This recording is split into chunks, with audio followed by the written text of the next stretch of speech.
Magluluto ako ngayon ng Let's cook. Pancit Canton. Pancit Canton's ingredient, chicken. Fry lang natin ng konti. Dagdag tayo ng olive oil.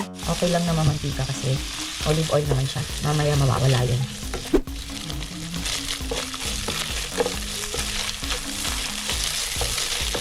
Bawang tsaka onions.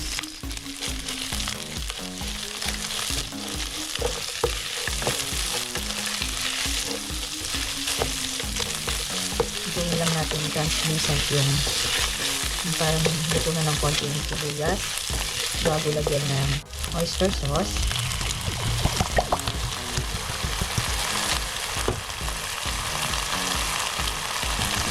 Para may lasa ng konti ng chicken na kasi. Magalasa ko ng konti. Soy sauce. Yung soy sauce ko, less sodium siya. And then, next naman,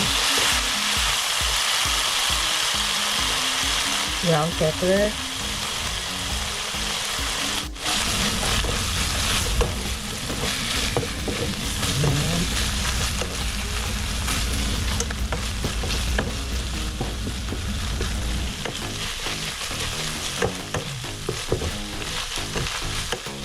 Pwede nang ilagay ang vegetables.